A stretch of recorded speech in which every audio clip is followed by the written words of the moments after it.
With the schedule, you know, there's only a few schools, if any, that have accomplished what we've accomplished in the last 4 or 5 years. You know, we've won 27 games in each of those 5 years. I think we're the only school in the country that has done that. And our record of NCAA appearances is still the same. It's not changing, it's not going down. It's something I'm very proud of, and I'm very proud of continuing the 19 seasons to 20.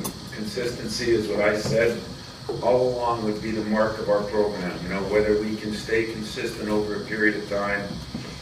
We are doing that, but we're just in the midst of doing that. It's hopefully going to grow from here. The schedule in November will be brutal for me.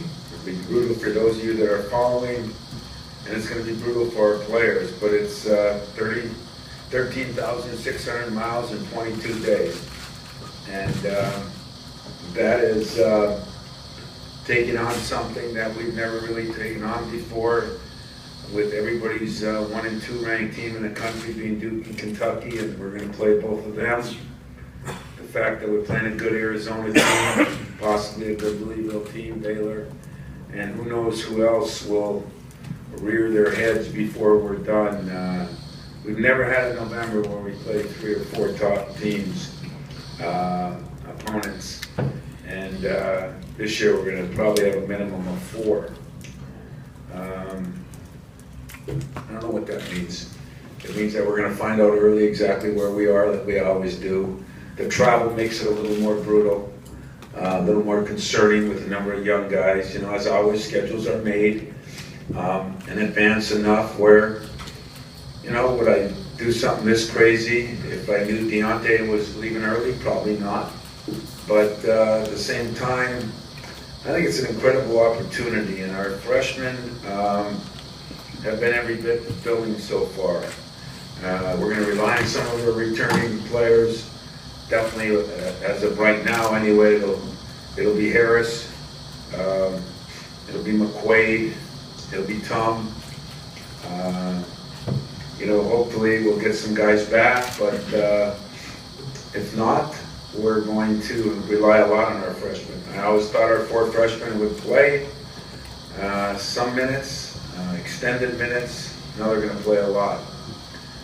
But I'd expect by the end of the year, those freshmen are not only going to be very good, but it's going to make us a better team. And if we have to withstand whatever happens to us early. When I say that, I mean, sometimes if you lose a couple games and you let people get to you and you let things get to you, it can go one way or the other. I don't know them well enough yet to know which way how they'll handle it, but I'm not really worried about it.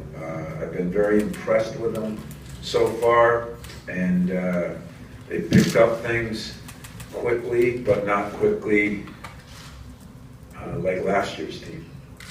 And I only say that because last year's team was the exact opposite. It was a very veteran team that had been around, and these freshmen have bought into the culture here. I appreciate what our seniors and juniors have done for them, and even yesterday we had Costello around, and everybody's trying to help everybody, and that's been great. But the 4 freshmen in Bridges, I got a blue-collar superstar. There aren't many blue-collar superstars. I've been very impressed by the way he's handled the media. I've been very impressed by the way he's handled his teammates, his academics.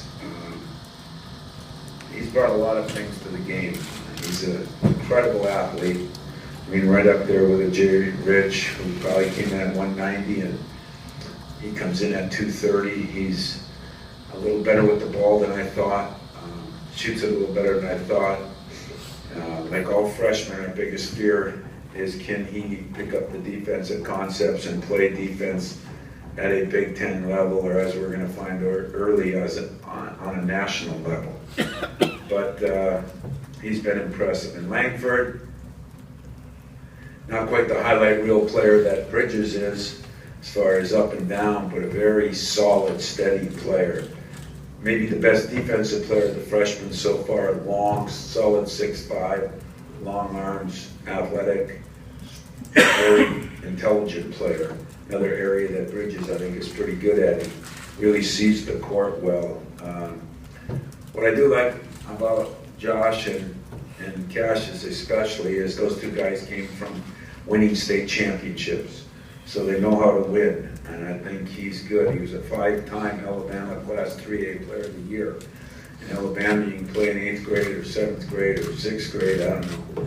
But like the UP, you can just play them, and whatever they're there, you play them. And he did an incredible job at the school he was at, and I think is going to be, if I can get him over being too much demanding of himself, he's a guy that puts a lot of pressure on himself, and sometimes I tell him, hey, you know, in baseball, if you strike out 7 out of the 10 times, or if you fly out, or if you don't get hits, you can be an all-star, you know. And basketball, you're still going to miss half your shots, and you'd be considered a star.